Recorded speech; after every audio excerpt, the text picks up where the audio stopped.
Alright, gonna do a little video here now to Anakanavada and on this pot of gold issue and meditation specifically. So now let's just get straight what we're talking about now. When we use pot of gold, that's sort of a metaphor, an item from our imagination, and who knows what it means, right?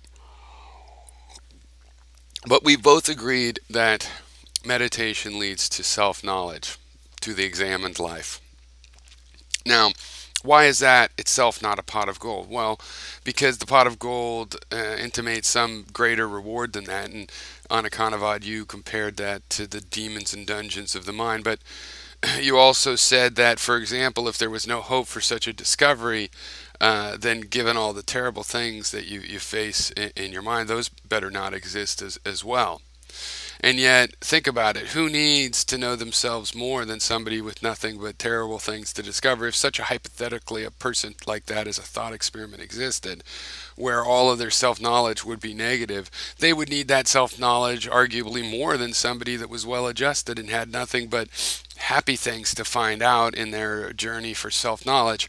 I don't believe either of those extremes exist. But what I was saying about the pot of gold is I do believe this dream, this idea that you go on for an impossible hope, a carrot forever in front of you, is just not the healthy way to go. And I actually related to my own meditations and my own self uh, uh, review and whatnot that goes on naturally there, uh, that that process itself has led me to think that hoping for these things is like searching for the fountain of youth. And the value of meditation should be present in the value of meditation. And if you're discovering some dungeon of your mind, that knowledge is the pot of gold. We're not going to call it a pot of gold because it doesn't necessarily please us. It doesn't seem like a reward, but it is. And this is the way in which we have to live in the real world with the results that some practice gives us. Now, I think if you meditate really well, you will get down to, as I said, a buzz, a haze, a minimized buzz. It's like going around and touching everything so that all the static electricity goes away and you're still left then with whatever the real electrical current is, sort of a baseline. And sort of a simplified version of your worries and cares and things like this, and that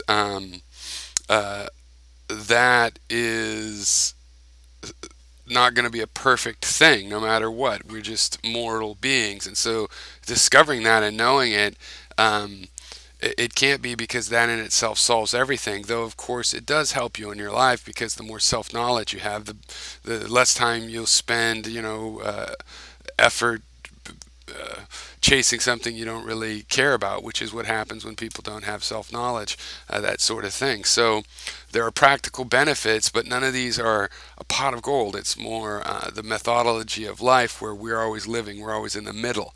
The future and past are always around us. So that's what I meant. Hopefully that clarifies.